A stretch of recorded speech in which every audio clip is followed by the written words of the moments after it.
This is Carl at National RV Detroit. I'm going to walk you through this 2021 No Boundaries model NB 19.3. So this is not a floor plan or a sales video, it's a how-to video. So I'm just going to walk you around the trailer and point out some of the features and how they work, okay? So this comes with a grill, actually a griddle, and this is the rack that it hangs on. Now it hangs right here along with the utility table right here, and then this is the LP hookup right here. So that plugs right into the grill and connect it to the system. Okay. This is not the normal place for stowing it, although it can stow down here if you pack it in nice and tight. You also have a table, a utility table that hangs next to it. You have a power awning with LED strip. This is just a sprayer port here to hook up a sprayer, which comes with it. Also, this is has dual axles. Now, this is your hitch here. It's a Husky centerline weight distribution hitch with built-in sway control. We'll show you how it operates when you come to pick up your trailer. You have a power tongue jack right here. Now keep in mind, if this tongue jack ever fails, you can always pull this plug, and there's a crank that comes with it, so you can crank this manually if you need to. Okay.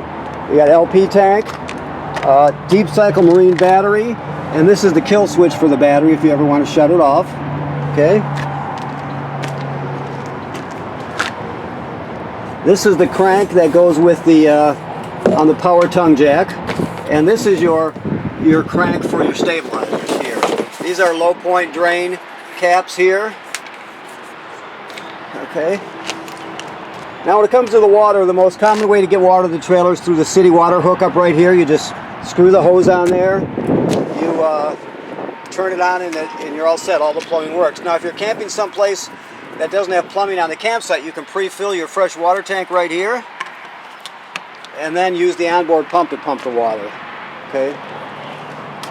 Right now your water heater is empty. It's in camping mode, but it's actually empty right now. You can see the cap is off. Here's the cap right here.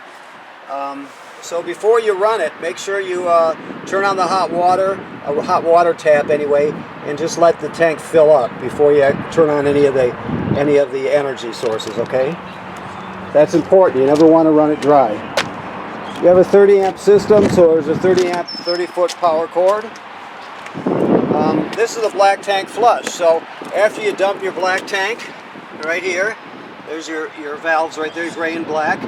Gray is sink and shower water, black is toilet water and waste. After you dump the black, you can keep the valve open, hook the hose at the dump station right onto here, turn around, and it'll spray out the inside of your tank. That's just cable and satellite through. You're pre-wired for a backup camera right here, and you have a ladder built onto it, which is great because the manufacturer will state that you need to inspect your roof every 90 days, so make sure someone goes out there and just takes a look at it, make sure there's no cracking or separation at the sealant. Make sure there's no, let me shut this right here.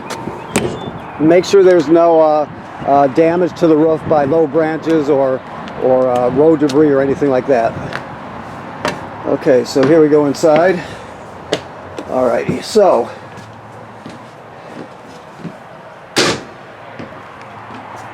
as we go inside here, you have your awning, power awning switch right here. The rest of these are lights.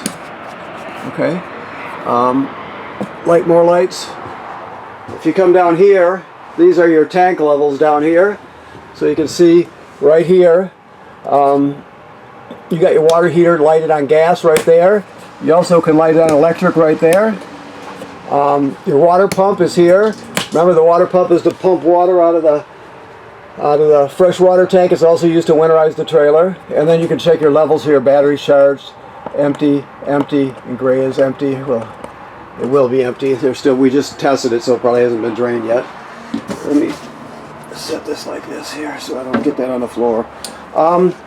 So as we come around the corner here, the refrigerator is a 12-volt DC refrigerator. It's very simple. You just turn it on, you set the temperature here, and then there's a low energy mode you can put it into.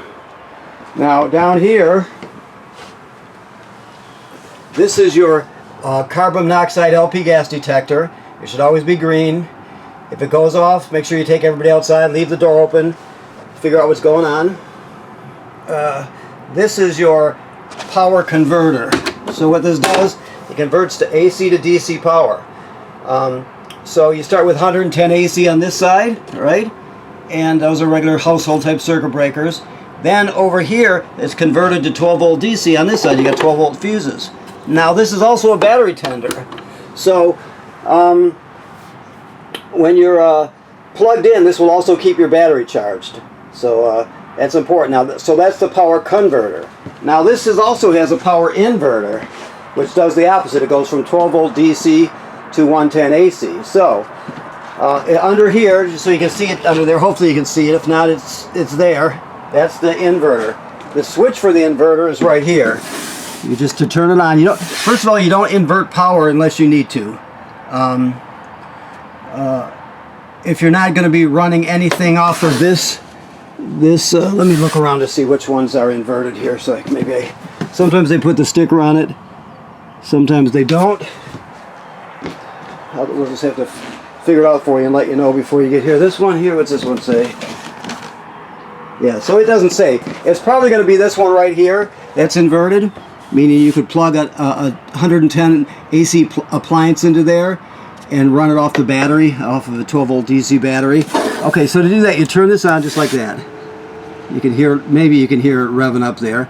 And to shut it off, you hold your finger for just a minute, or seconds I should say, then you take it off and it'll go off. So the only time you're going to invert power is when you've got something plugged in. I'm going to find out which one is the actual, because every socket in here is not going to be inverted. They just do one or two of them. All right, so it converts power, converting AC to DC over here, and then it inverts power over here, going from DC to AC. Okay, so here we go. Your thermostat is right here. It's very simple. You just hit the mode button to light it up, and you scroll through it. Anytime they give you an option to have the fan on auto, always choose that. That's the best way to do it. These are your tank heaters, your fresh water tank, gray tank, and black tank. So you just turn that on to heat up your holding tank so you can extend your camping season. Okay. 2 bunks. Okay. Your microwave is a convection microwave, so that's a benefit, obviously. This is your built-in vacuum system. So you have your vacuum right here, and then you have let's go to do this right here. That's in here. So basically, you can just sweep everything right over here, and then turn that on. It'll suck it all right up off the floor. So that's a good feature also. This is your range hood with a fan and a light. Okay, this is your cooktop here. You have to have a lighter to light it. Just use a grill lighter. You just turn it on and light it. That's simple. Very simple. Okay. More lights here. Okay. I'm just trying to see where it is. Oh, that one's right there. Okay, just sort of a mood light. Your TV is a Connect, so the TV, this one's probably a 12 volt TV, although I can't swear to it. Either way, here, I guess I better look now that I said that. I'm sure it is though. Excuse my camera work here. Yeah, so you can see the plug up there. It's a 12 volt TV. One thing to keep in mind, I don't know if you can see this very well. Let me see if I can get a picture of it. Right here, see the LED is on? That means your digital this is the signal booster for the digital antenna, so that means it's on. You can shut it off, but you won't get a good picture, so always make sure it's on when you're using the antenna. Now this also comes with a Bluetooth speaker, which is here. this is your strong box, your safe. The same key that works on your door works on this, and then inside you've got a JBL Bluetooth speaker. Okay. All right. Of course, you have a Murphy bed that folds down, and this couch jackknifes flat underneath it. It's a great thing to have because obviously it extends it basically reclaims your space for the bed. Your bed will take up a quarter to a third of the trailer, so during the day you just flip it up and then jackknife your sofa it back to a sofa, and you got a good place to sit. Sitting at the dinette can get kind of old. There's no substitute for a couch to sit on, so that's a good thing. Now you can drop the poles and set the tabletop down onto these black cleats here. You can see them. And turn this into a bed if you need to. Okay. Now, this has a solar panel, right? So the two buttons on here. This is battery type. So your battery type's already set at wet. That's what these are, flooded batteries, or battery. Now keep in mind, you can also, if you want the inverter to work better, and you want the a better place to store, or a more storage for your solar power, you can always add a second battery up there. And if you do, wire it together so it still puts out 12 volts. You're just doubling the storage capacity. There's two ways to wire it. One way would turn it into 24 volts, and the other one keeps it at 12 volts, but just doubles the storage capacity. That's what you want. So if you get down the road and you think it might be benefit, because when you're inverting power, it'll invert power no problem, but if you have double the storage, that's that much more 12 volt power, 12 volt DC power to convert to 110 AC. Okay, that's just a thought. And then of course you have your button here. So right now we're putting out 13.8 volts. We're gaining 1.1 amp from the sun right now. You got 4.8 amp hours in it, and back to the voltage. So the one people use the most here is this one. Tells you how much electricity the sun is being converted to. You'll see it go up to 7.5 amps. On regular days it'll be like 4.5 or 5. It depends on how bright it is and the position of the sun in the sky, that sort of thing. So, but this is where this solar controller, and that's where you keep track of what your solar panel is doing. Okay. One other thing is this shower miser. That's this right here. This doohickey right here. So what it is a water circulator, recirculator. So the idea is instead of while the hot water is heating up, instead of sending the cold water down the drain, you're wasting good water, and some places have drought, so you're wasting water in a drought area. And not only that, you're wasting space in your gray tank because you're just sending perfectly good water down into it. So what you do is you go to this position here. And when you do that, it'll loop the water from here back to the water pump, to the water heater, and back again, around in a big loop. So while it heats up, it just keeps looping around and around and around. And then when it heats up, this will change color to more of a beigeish color, this blue piece here. And once it does that, you'll know the water's heated up. Then you go to regular operating position, and you didn't waste any water heating it up. So that's what it's all about. Now, I encourage you to look at, anytime you don't understand this, if maybe you understand all of it, maybe you know more about it than I do, I don't know. But you can always go to their websites and look at their product videos, which helps quite a bit too. Okay. Okay. So that's the shower visor. So it's a water recirculator. Now the toilet works like any other toilet. There's a flush pedal here. The black tank is directly below. All right. So the idea is their flush pedal is right here, if you can see it. You can't use this dry. By dry, I'm talking about the black tank, which is directly below. So when you get to the campground, you hook up your power and your water. You come in here, you'll put 1 dose of chemical in the bowl. Then you'll step on the pedal, water will come swirling out, and you'll put about a gallon or so into the black tank below. Some people use more, it's up to you, but you have to have chemical and water in it. Otherwise, the smell will be terrible and one of those non-forgettable experiences. So make sure you put chemical and water in it before that, because like I said, the smell will be terrible, plus it can get clogged up too. So let's say you're going to stay for another week at the campground, but you had to flush your black tank because it was full, well then you would, or dump your black tank because it's full, then you would come back in and repeat the procedure. Dose of chemical and about a gallon of water, okay?